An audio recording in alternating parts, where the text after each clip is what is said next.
Good morning, ladies and gentlemen. Welcome to Ask the Theologian. It's Tuesday, and I'm glad you are here for biblical, theological, and worldview questions, and have a great time with them. Entertaining, biblical, rightly dividing, snarky, and all those things. All with a smile. So good morning to each of you, wherever you are, across America and around the world. And look forward to your questions today, whether they come from Portland or Mesquite or Taos or whatever.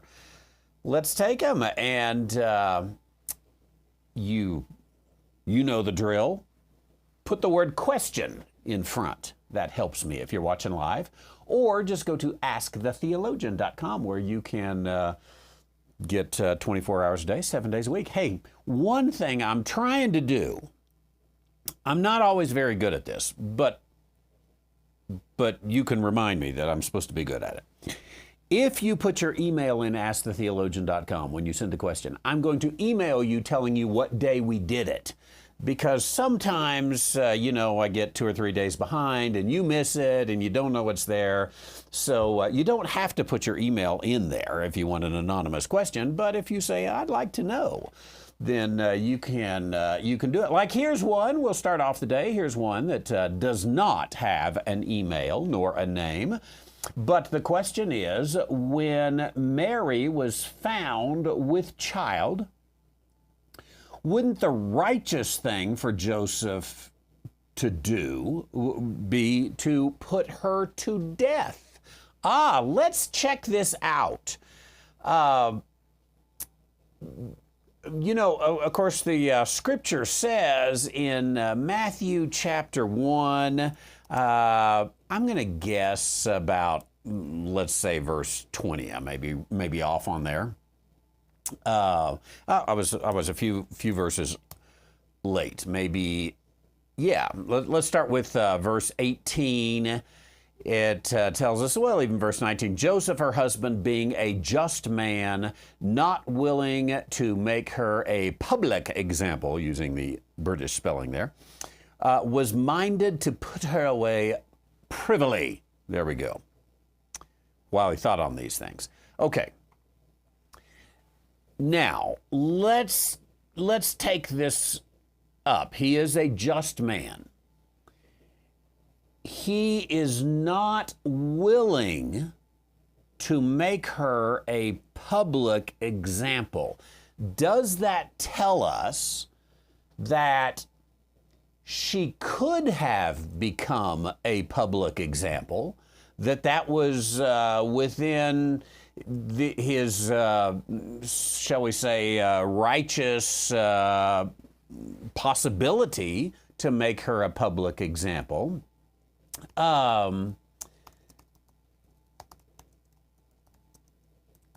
me do some research.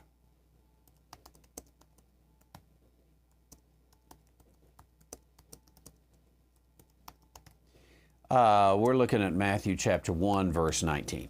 I want to see if there's some degree of thinking, idea, concept that can be given. Now, we do know that the woman caught in adultery, for example, it's often said, she is supposed to be stoned. I think when we get back there, I'm going by memory here, when I've studied that passage in John before, the one that all the liberals say shouldn't even be in there, because of a textual issue, because they chose the Bible that was forged rather than the real one. And they say, that's the oldest and best. The oldest and best is one that we made up because it fits our desires better. But anyway, we won't go there. I think that woman didn't really need to be stoned, didn't have to be stoned. As I perhaps recall, there was a possibility that she could have been, but there was several things that went through. Now, let's see if we can build a Torah case for the righteous thing to do would have been to make a public example out of her, and probably we would go there with a stoning. Now, let's try a Deuteronomy 22 here and see what we get. I'm gonna put up two screens for you here, or two passages of scripture for you to look at. And so verse 19, not willing to make her a public example. We're trying to figure out, could he have done that?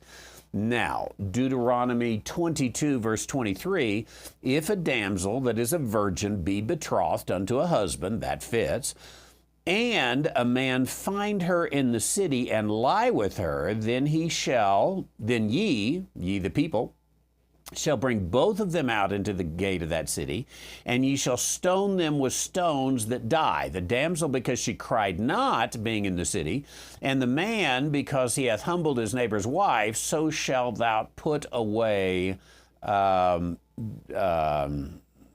screen cuts off there a little bit, but the evil among you, I believe it is.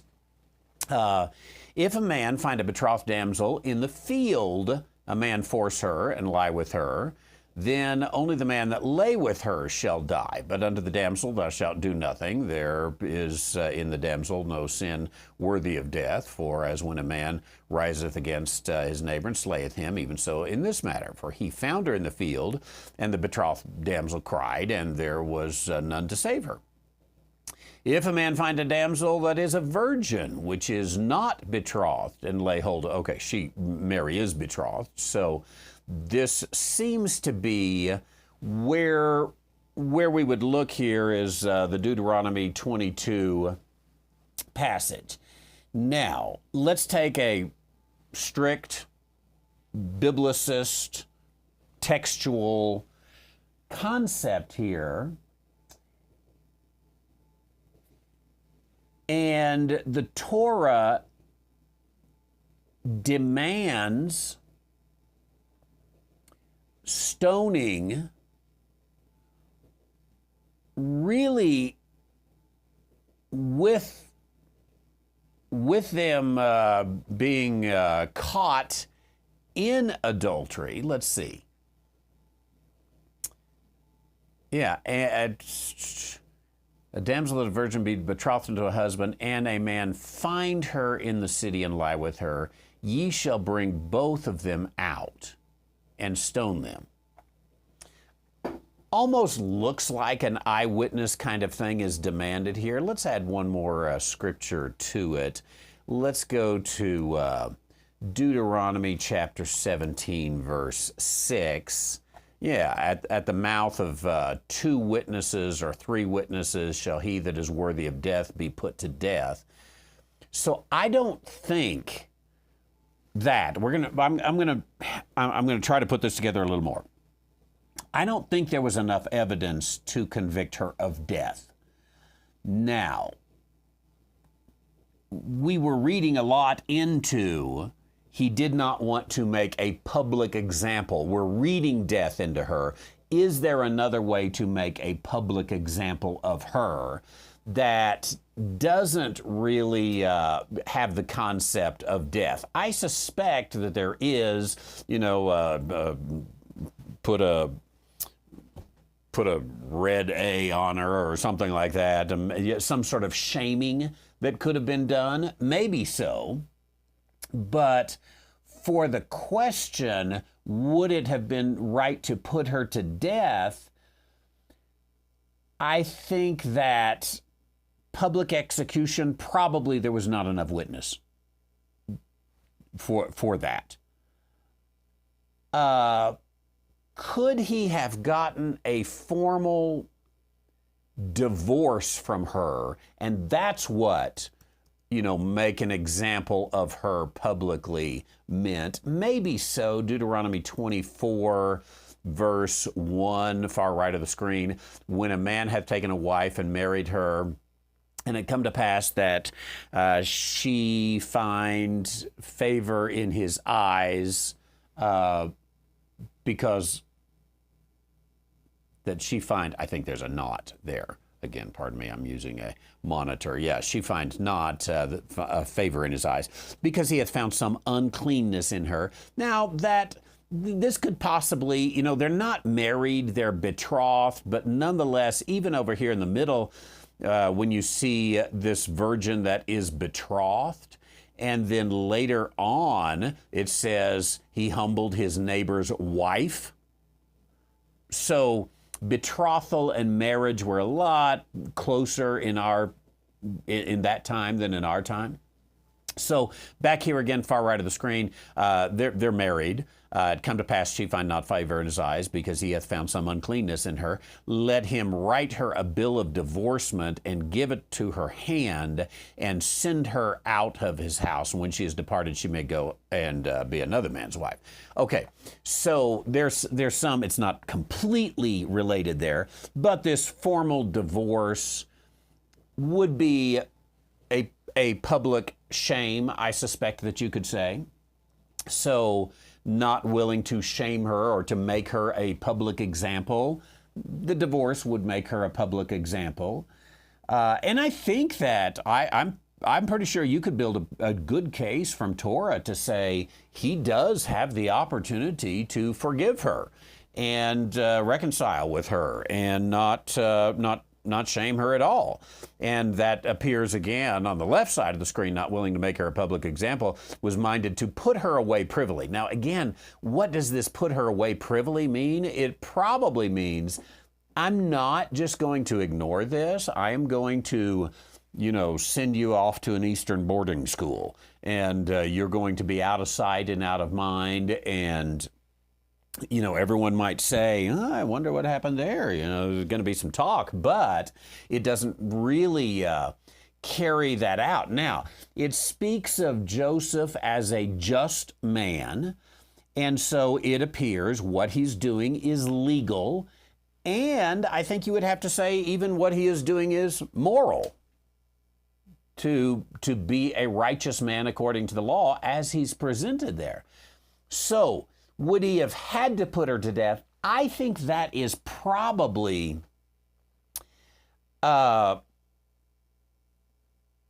overstating the case, perhaps, misspeak. I don't know if that's the right word to use there. But it is an issue of, we often say a woman caught in adultery was supposed to be put to death. But if we dug into that a little more, and I am pretty sure here, even if we dig into rabbinical Judaism, like Maimonides perhaps, who codified Jewish law back in the Middle Ages, I have a feeling that you would find even there, Joseph would not be required to stone her or to make a public example out of her. He could righteously go and do these things in a little different way. Thanks for that question. I appreciate it. I see. Yesterday I had the question about the Wednesday and the Friday crucifixion, and I mentioned, I didn't really build my case. I sent you to a sermon. What day did Jesus die, I think, is what to look up on worshipify.com. And it was Manny's question. Manny says, this also came in yesterday, a comment on my question on what day did Jesus die. He says, I say Wednesday night. And there is a good case for Wednesday night.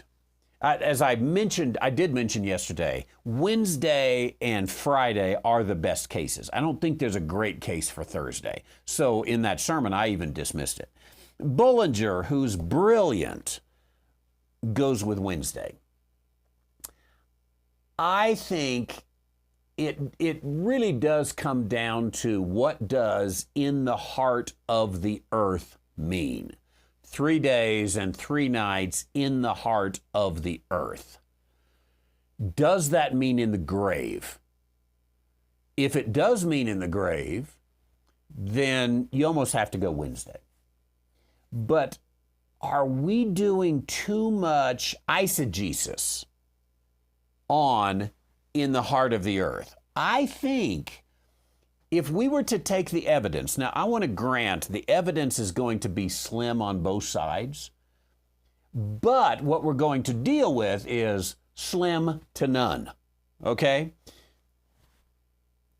There is none evidence It's not great modern English, but no evidence that in the heart of the earth means the grave. There is some slim evidence that in the heart of the earth means Jerusalem. Jerusalem as the center of the world, as the world's heart, if you will. Now, I don't know that you find that biblically. Do a little research for me there. I did it again, didn't I? All the spam calls come between 10 and 11. See if there is any biblical evidence whatsoever that Jerusalem could be considered the heart of the earth. Now, I know there's some historical evidence. There's the old maps, that look like a flower, and it's got Jerusalem in the center of the earth. But is there any biblical evidence for Jerusalem as the center of the earth? And then, when you're done searching that, is there any evidence that the grave is the heart of the earth? Just throw something at me when you get to the Jerusalem part. We'll take that first. So I think, Manny, what I would say on it is you have made an assumption that 3 days, 3 nights in the heart of the earth is 3 days and 3 nights in the grave. For that, you really do have to end up on Wednesday. But if that's not what that means, then you don't have to. And since there's no evidence that that's what that means, if we're going to have Snerdley verify this for us here, if there's no evidence that that's what that means, then we have to go with whatever evidence we have, even if, to use that phrase we discussed yesterday as well, even if now we see through a glass darkly, at least we can see through something there. Can we see through everything? Now, again, I think my friend Manny and all of you would agree it's the actual day he died on is not,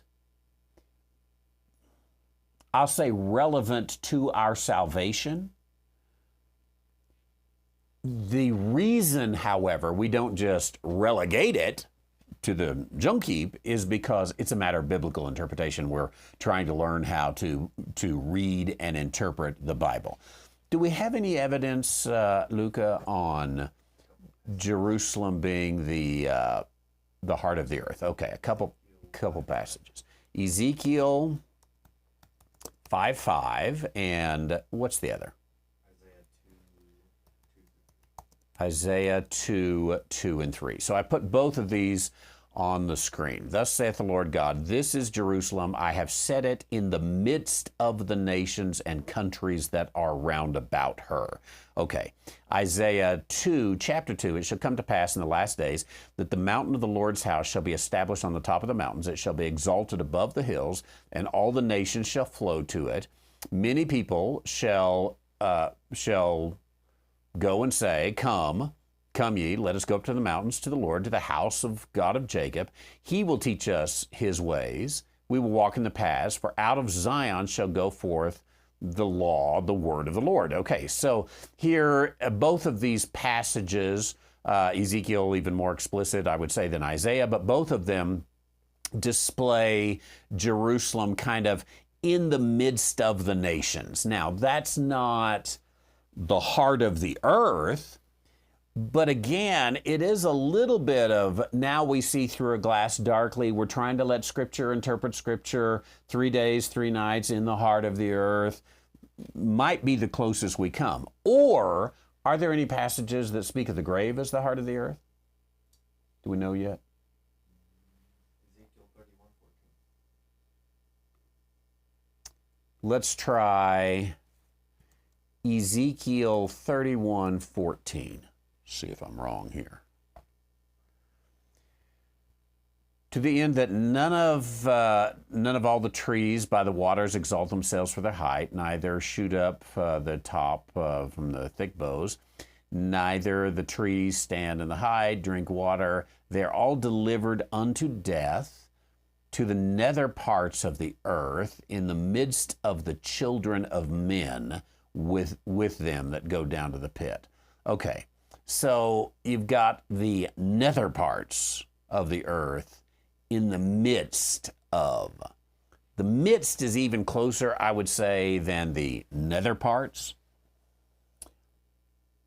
Heart, I think,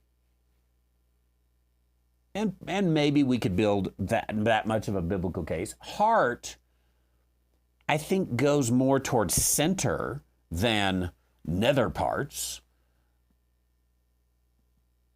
Nobody ever says, I love you with all my toes. I love you with my fingertips. That's the nether parts. I love you with my heart, all my heart, the very center of my being. Might say that. And so therefore, I think the case is slim to take that Matthew passage, 3 days, 3 nights in the heart of the earth, as the grave. And that is what the Wednesday case really is built upon. So I'm going to stick with Friday so far. Let me add one more bit of evidence for Friday. You know that I don't always give a warm bucket of spit for tradition. But with traditions, you do have to say, why? Where did that come from? What's up with that? And I think for virtually all of, let's call it modern history, modern as in post-biblical, outside of the close of the Bible, virtually all modern history, the earliest theologians said he died on Friday. And brought that about. Now, one of the things that might, and I'm sure this has been done, and I'm sure I've studied it before as well, but determining, I think this can be done. We know when the full moons are. That's easy to track back. So what year had a full moon on, would have been the day of crucifixion, so Wednesday. What year had a full moon on a Friday? That would have been the Passover, most likely. Even that is not as definite as it sounds, because there is the month of Adar, I believe it is. Isn't that the one right before Nisan? And it depends on the barley harvest, which we can't tell just by going back and saying, oh, there's the full moon, that was it. Well, maybe not, because maybe they hadn't had the barley harvest, so it might have been bumped a year in that leap year, the leap month that is taking place according to the barley harvest. So even that we can't fully tell, but that would, assuming the barley harvest was there both years, that would give us to say, okay, there was a Wednesday on this year. Now, I think this is probably, I may be completely wrong here, but I think this is probably why Bullinger, at least one reason why Bullinger has the crucifixion, I think, in 29 or 30 AD rather than 33 AD. I think it has to do with placing those full moons on a Wednesday, and that's the year you've got to go in order to make it happen. Do you mind verifying that? It might be a quick verification. If it's a lot of work, don't go into it. But the verification I want to get, Statler. I thought of this name the other day, Statler. This one's not quite as good because Statler and Waldorf are co-equals. And I don't want him to think, I already got a big enough head. Y'all look up Statler and Waldorf. I want to see, do we know that what year around the crucifixion of Jesus' death there was a Wednesday full moon? But again, that may have been off because of the the matter of the barley harvest. So anyway, I really think with tradition, with the little slim evidence that we have of Jerusalem being the heart of the earth, which removes that Matthew passage, I think there's more evidence for Friday. Now, again, I am going to say the evidence is slim to none, okay? But on this one, I'm going to have to go with slim, and therefore I hereby judge Manny as wrong. Love you, Manny. Let's go to Tim in Nebraska. The other day, I shot at that every way, and I was not rightly dividing my Tims. And Tim had a question, and I had him in Michigan, and I had him in Texas, and he's in Nebraska. So, Tim in Nebraska. Well, before I go on, did you find any Wednesday full moons? In AD 31. AD 31, okay. There's a Friday one, AD 33. Okay. I knew there were several years apart there. So 31 or 33. Therefore, Bullinger does put that calendar a little earlier. He may have some other reasons, and maybe we could work that down to say, yeah, that's exactly it. We got to go with that date. It's got to be 31. Could we triangulate it with some dates? Let me say to you again, on first glance, dating is always really easy. It's so many years, it's so many days, it's so many weeks, it's so many months. The more you get into questioning the assumptions on that, the more you find there's I forgot this, oh yeah, that, and oh yeah, this. And there become really a lot of things to say, I'm not so sure about that. But could we, again, triangulate that and say, this is here, and therefore we've got to be in 31 AD? Maybe, and that would help the none evidence go to slim evidence, and then you got slim to slim. How's that? 31 or 33. I suspect those full moon dates are more of what we base our timing on in 33 AD, perhaps, than anything else. Maybe not, but perhaps. Find out what year the full moon was in 32 AD. I mean, what day of the week the Passover full moon was. Again, these calendars aren't going to take into account the barley harvest. So, and we don't have any old records from that day saying, we had a barley harvest, and therefore there was no second month of Adar. There was only 1 month of Adar. We don't have any of those records. Do we know? It was on a Monday. Okay, so virtually nobody takes 32 AD as the year, because no way to build that scenario to get it on a Monday. So 31 or 33. Now, some people do seem to have a 29 AD, I think. What day was it on 29? While we're spinning this wheel, ladies and gentlemen, Statler doing all our research for us, we just as well check it out and find out. On a Sunday. Well, that doesn't work either, does it? 29 AD. Okay. Timothy, I'm going to get to Tim's question in a minute, but Timothy in Michigan does have a comment. If Jerusalem is the heart of the earth, then does that mean Jesus wasn't in the grave? The emphasis was that he was buried for 3 days and 3 nights. Look up that Matthew passage for me. It's as Jonah was 3 days and 3 nights. And it does certainly have a death and resurrection concept to it. And that is Matthew 12:40. Thank you. I should have known that one, but I forgot. As Jonas was 3 days and 3 nights in the whale's belly, so shall the Son of Man be 3 days and 3 nights in the heart of the earth.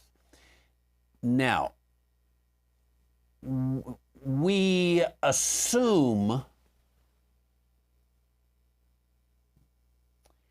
that is saying Jesus is going to be in the grave 3 days and 3 nights.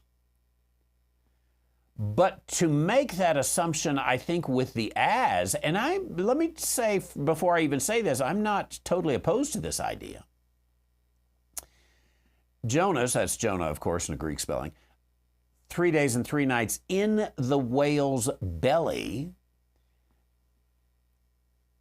Would you need to take he was dead in the whale's belly and then resurrected Jonah?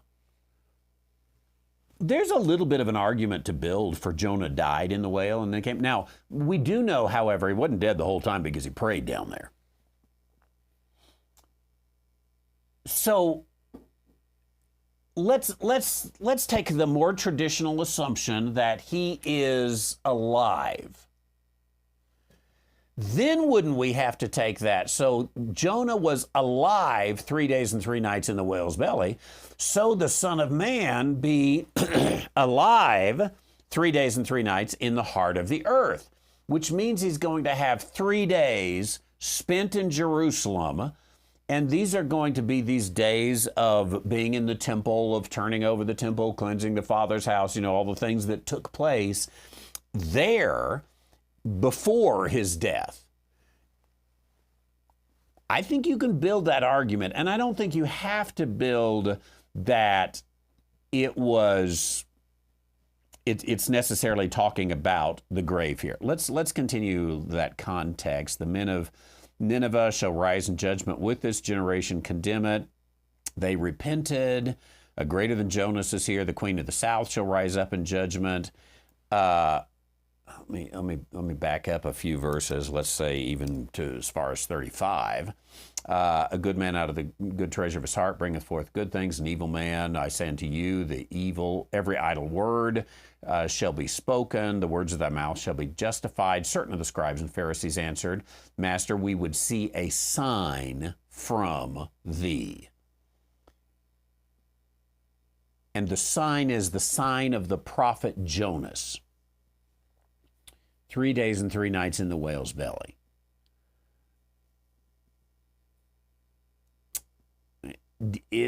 Does this sign of the prophet Jonas require death? If so, I think we probably have to hold that Jonah died and was raised. But I'm not sure what we do with, we know he prayed down there in the whale's belly, and how we bring all of that about. So I'm just not as sure the argument is quite as signed, sealed, and delivered as we might like it to be. Thank you. Let's go to Tim in Nebraska, who says, most of my family is Lutheran or Catholic. They place a huge emphasis on Holy Week. As a right divider, I think every day and every week is for the Lord. What does Randy say?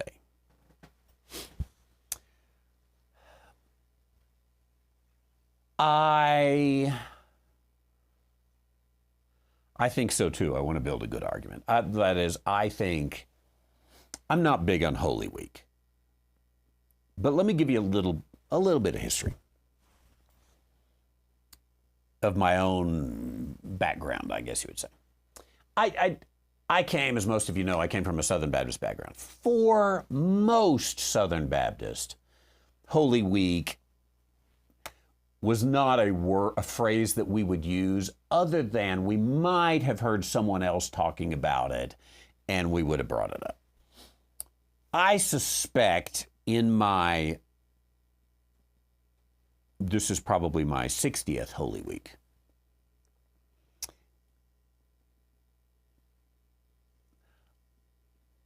Good Friday, I suspect maybe I have been to 5 Good Friday services. Every now and then I did one as a pastor, and I probably once or twice maybe went to one as a kid. And in that, the only reason we did it is because, hey, I saw on the internet, this is Holy Week. Yeah. Sometimes the internet was the newspaper back in the day. This is Holy Week, and the Lutherans are having a Good Friday service and Holy Week services. Well, we should do this. Seems nice and holy, and something we ought to remember. So every now and then I do like a Good Friday service, but very, very seldom. So, and really with the same concept that you're saying, hey, every week is a holy week, every day is a holy day. I'm not big on Sabbath or Christian Sabbath or, this is the day that thou must. I'd say more, this is the day the Lord has made, let us rejoice and be glad in it. And the older I am now, the less I am prone to say, all Christendom has this tradition and we should go with it. Now, let me say one little thing in opposition to that. As you know, I was looking at books on sale, audio books on sale. I got the little email, sale starts. So I looked, and there was a book called Good Me, Bad Me. I didn't buy it. I'm not interested in it, but I remember the title, Good Me, Bad Me. So here I'm going to give a little good me, bad me. You can decide which is good and which is bad. I'm not big on tradition. I love tradition. There's a little bit of both in me. And I remember when I was, probably in seminary, Dr. W.A. Criswell was the pastor of the First Baptist Church in Dallas. And it was the pinnacle pulpit in the Southern Baptist Convention at that time. And he always had Holy Week services at noon. He would have a noon Holy Works Monday through Friday. Now, the church was in downtown Dallas. It was in Bible Belt days. And they had a beautiful, cathedral kind of looking place right there in downtown. And so he would have a noon service on Easter week, and all the businessmen would come in, and, I'm sure they would come in, they would have a service, they would go to the church cafeteria and have lunch and kind of an outreach and a worship event, and he would preach those. And I thought, hey, that's a good idea. I like that. I never did try it. The closest I ever came was 5 years ago. It was COVID, and it was just upon us 5 years ago. And I decided I would have an online revival. I don't know if some of you remember that, online revival. It was in the evening, and 5 nights, and it was during Holy Week. I called it the week that changed the world, and we looked at the Monday through Friday of that week. I preached on those. It was me and the camera, sneezing germs through the internet lines that we were all going to get and die, remember? So I did that. But really, I think what I would say is, in a local church, we got some pastors on here. I see Ron's got a question. If you do Holy Week or Good Friday or something like this, only do it because some in your society might catch on to that. There might be some people in Nebraska or in Wyoming, where Ron is, where there's enough Lutherans or there's enough Catholics that people would say, oh, yes, I should go to church. This is Holy Week. Is that crass to say, okay, you could use that as an outreach kind of thing? It will work. Some people will go to church on Good Friday that wouldn't come any other time. But really, I'm with you. My take on it is it's another week. Ought to be a good week, and certainly there are times a year help us think and remember on things, and so we ought to go with that. Thank you. Appreciate it. Tim in Nebraska, surrounded by Lutherans. What have you got in Nebraska? You got Lutherans, you got Catholics, you've got, I'm sure you have some evangelicals there. You've got some Mennonites probably there, Mennonite brethren, I'm sure there. Some, what do you call them, MB churches? Some of those are good, some of them are loose goose evangelical. You probably got some Bible churches there, I'm sure. But it's not the Bible Belt. Ron in Wyoming. What do you got in Chugwater, Wyoming? You probably got some conservative evangelicals. You probably got a little more formal than Texas, I would guess. Not really contemporary blue lights and fog kind of thing. More of a hymn environment. I'm thinking. I may be wrong there. It's been a long time since I checked that out. But Ron in Chugwater. Ever tried to turn into a YouTube show while sitting in a barber shop? I got busy in town. I got busy in town just north. I'll have to check in for playback. God bless you. Okay, I guess that wasn't really a question. Well, it was. Have you ever tried to tune into a YouTube show sitting in a barbershop? The truth is, I didn't go to a barbershop when they had YouTube. When I went to a barbershop, there was no YouTube. And even, I don't know. What year did YouTube, check that out. Statler, is that it? Check that out. When did YouTube come about? Even I've shaved my head for 10 years now, maybe 11 or 12 years. But even before that, I just cut my own because, it wasn't that much. And I learned pretty quick. It's like, I can go there and pay, it was like 10 or 12 bucks at the time. I can go there and pay 10 bucks. Or I can take this little thing right here and go bzzz, and it works just fine. And you can get the back and all that kind of stuff. So I was my own barber. When did YouTube come about? 2005.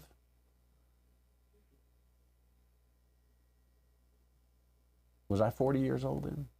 Probably. Yeah, I don't think YouTube existed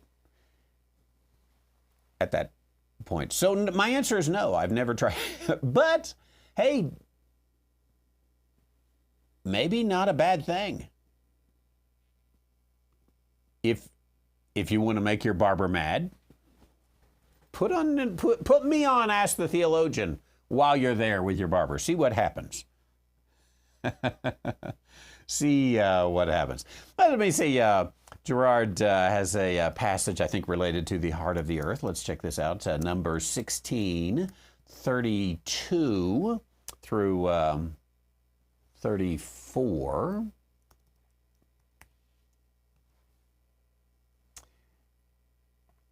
The earth opened up her mouth and swallowed them up and their houses. This is Korah, okay. And the men that appertained to Korah and all their goods, they and all that appertained to them, went down alive to the pit, and the earth closed upon them and perished among the congregation. It's a relevant passage on, could that be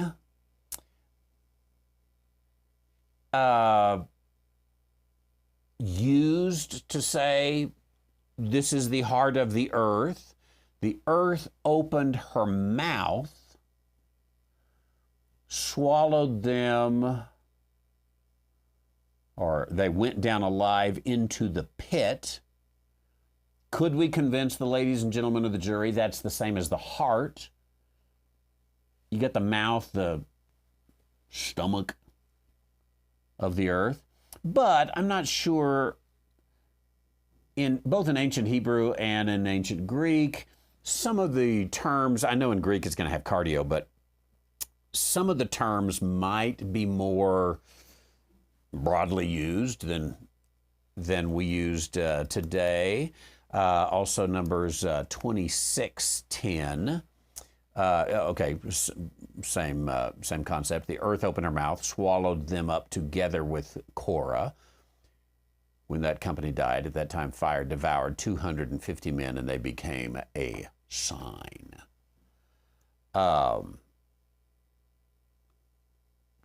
Could it be used? Possibly.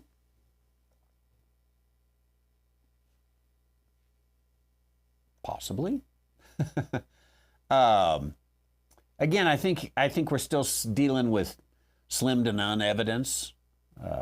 Let's go to Pastor Timothy. It's our Tim Day. Pastor Timothy in Grand Rapids. Why do it's a why question. Why questions are the hardest ones to answer, but we go with it. Why do mid-Acts dispensationalists claim to read the Bible literally and then make the days of creation mean something other than 24 hours? Or Jesus said he would raise the temple in 3 days, speaking of his resurrection, just as Jonah was 3 days in the heart of the belly of the whale. Yet, when they preached Jesus was crucified on Friday, which could not cover 3 days and 3 nights. It's a legit attack on it. I continue to read. The Good Friday teaching is an ancient Catholic teaching, along with Lent, which doesn't fit in the age of grace, and Maundy Thursday. Okay, I'm basically going to agree with the. Let's start at the end and work our way back. Ancient Catholic teaching, yes. Probably we would have to even go pre-Catholic, or maybe a little c, into some of the church fathers. I will take the church fathers. I think sometimes they're interesting reading, but I don't even like the term church fathers. The first theologians out there you ought to give them as much weight as you give me or Pastor Timothy or whoever it is out there. It's like, okay, here's what a guy said. What is it? But what is their argument? How early was the Friday teaching? Was it 2nd century? Was it 3rd century? Was it 6th century before that came about? Can we put anything there? Can we make any? I'm not an expert enough on it to know how and what we could do there. But and Lent, I think, probably even comes much later than the Good Friday, and I suspect Maundy Thursday too, which is I think the service that considers Jesus in the Garden of Gethsemane. I don't know what Maundy means. I'm sure I've looked it up before. But nonetheless, you do have something legit. And so the question, again, I think, becomes in Matthew 12:40. I will say 3 days and 3 nights really is going to have to be taken literally. There are some things, places where it says on the 3rd day. Well, that could be, this is Tuesday, and Thursday could be considered on the 3rd day. We've got Tuesday, Wednesday, Thursday. That's the 3rd day.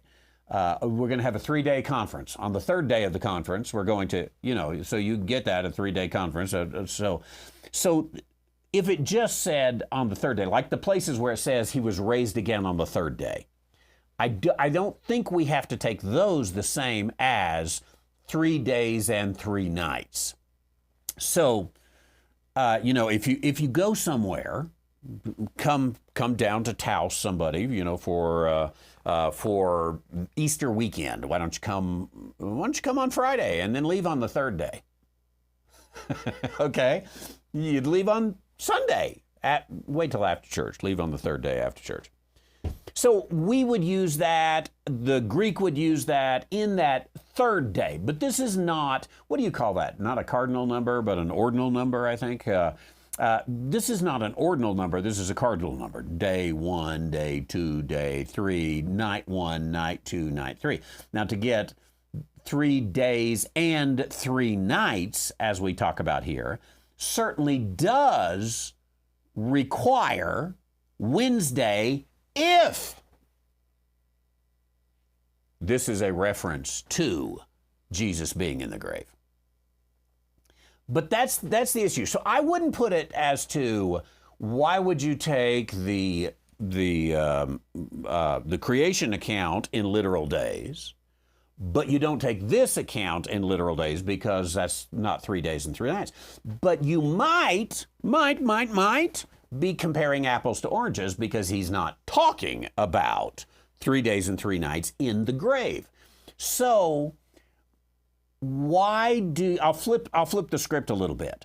Why do you interpret literally in the heart of the earth as the grave when nothing says that?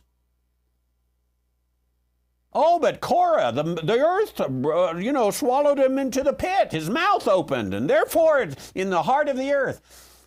I don't see the connection. Well, I see how you could build the connection. But for a scrutinizing, persnickety, questioning the assumption mind that says, we got to be able to make this one pass muster. This one's got to convince the ladies and gentlemen of the jury beyond any shadow of a doubt. I don't think we have that evidence. In fact, I still think, in the little bit of study we've done today here, I still think we've got more evidence for Jerusalem being the heart of the earth than we do the grave being the heart of the earth. Now, in cross-examination, I'll cross-examine myself. In cross-examination, that's where it's not quite fair to you, right? Because you're yelling at the camera saying, no, you forgot this. And I'm glad I can't hear you. But in cross-examination, I would need to build 3 days and 3 nights in Jerusalem. So can let's say he died on Friday. So,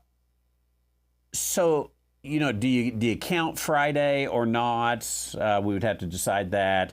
Friday daytime. You'd certainly count Thursday night, Wednesday night, Tuesday night. And then you'd have Monday, Tuesday, Monday night, Tuesday, Monday night, Tuesday night, Wednesday night. So really you get him arriving in Tuesday, okay. So Tuesday, Wednesday, Thursday as the 3 days, Tuesday night, Wednesday night, Thursday night as the 3 nights. Or you can bump that. Now, can we take the events of the last week and say, guess what? It all fits there. Maybe. Even Bullinger argues Palm Sunday probably wasn't on Palm Sunday. I think he might argue Monday, if I'm not mistaken. But he fits at 3 days and 3 nights because maybe he even argues for Palm Saturday. I can't remember, Palm Saturday or Palm Monday, one of those. In fact, I think he even argues there were 2 entries. But to get him crucified by Wednesday, I bet he's got 3 days, 3 nights in Jerusalem also. So can you argue from that's what it means? I think probably so. Now, again, in the end, it might be, I don't want to go too far, good me, bad me here. I don't want to go too far in deifying tradition, if that's the right word, because I don't have any place within me that feels good about let's do Lent for Lent's sake because it's tradition. But I would not have a problem if a right dividing pastor said, we're going to have a Good Friday service. Even if he told me, I think he died on Wednesday, but we don't want to have a Good Wednesday service because nobody would come because they don't know what a Good Wednesday service is. So they'll come on a Good Friday. I got a bunch of Lutherans around. They'll come. I'd be okay with it. And I think most probably would would as well, because say, hey, this is an opportunity. I can get some people in that might not come next Friday, but they would come this Friday, and can take some of that. They are that's really it does come down to I said this earlier, not so important what day it was for us. It's important on how do we interpret the Bible. Could be some great study on that. I have a book somewhere.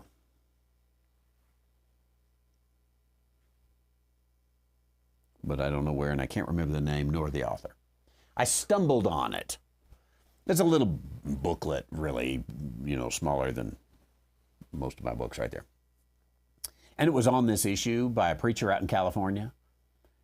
And he self-published it. It's out of print. I actually reached out and talked to him one day about, hey, would you like this republished?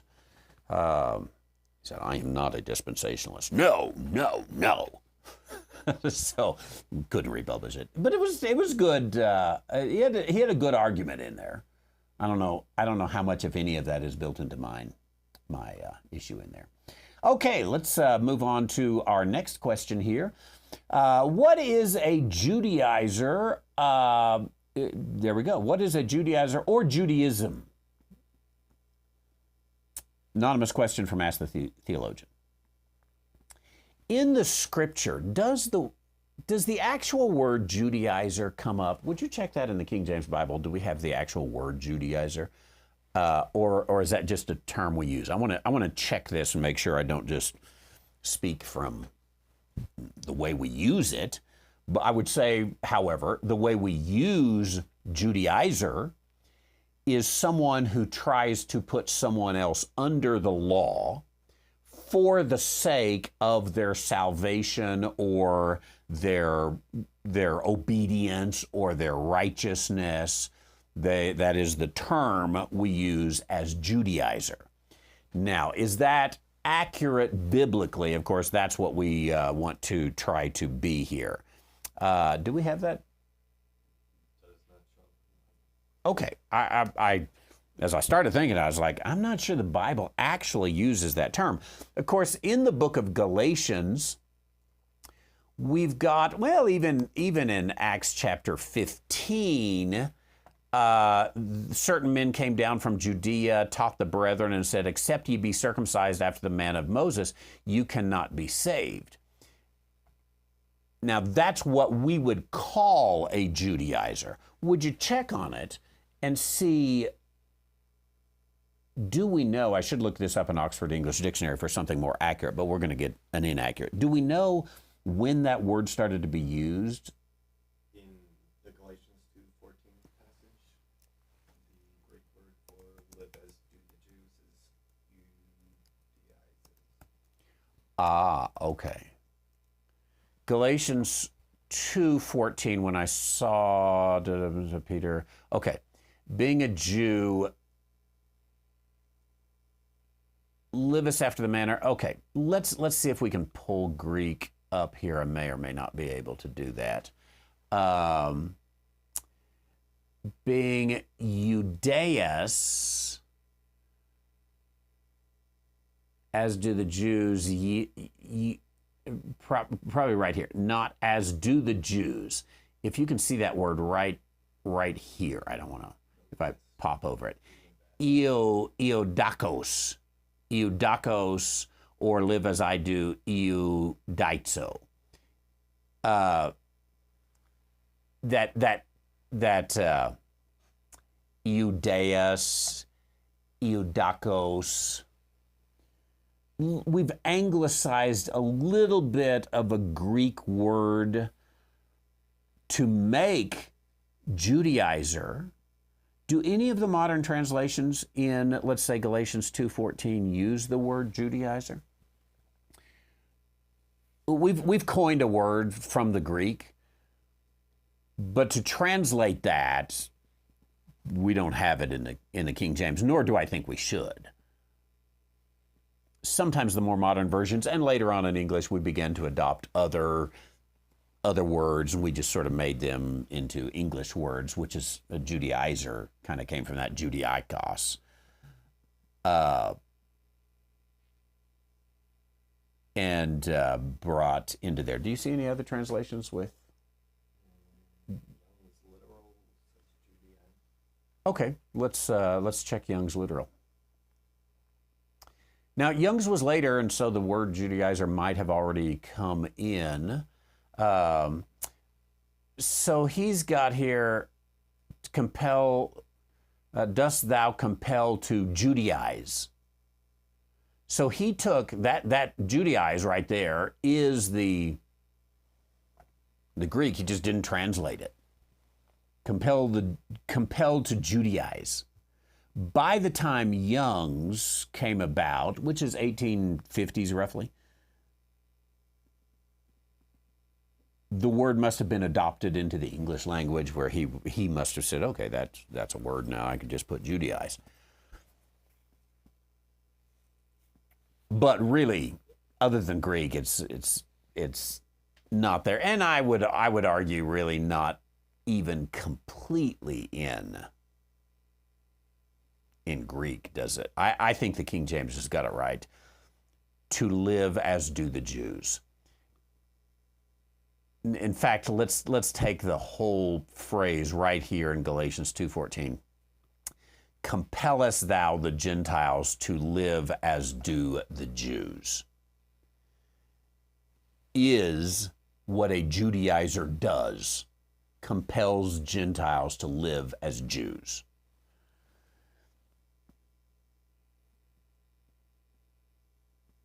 That's what it is. That is the way we use it, and really not in a cultural sense, but in a religious obligation sense.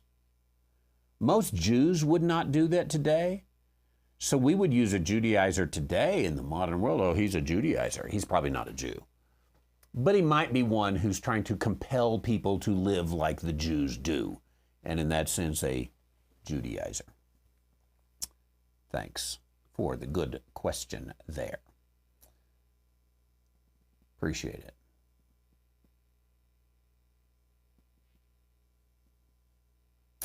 Tomorrow, we will pick up with, I got a couple anonymous questions. Christ's New Creature has a question about my book, Evangelical Garbage. Let's see, Gerard sent me an email. I'll take a look at that. And, a question about the villages in Florida. We'll take a look at those tomorrow. Will be fun.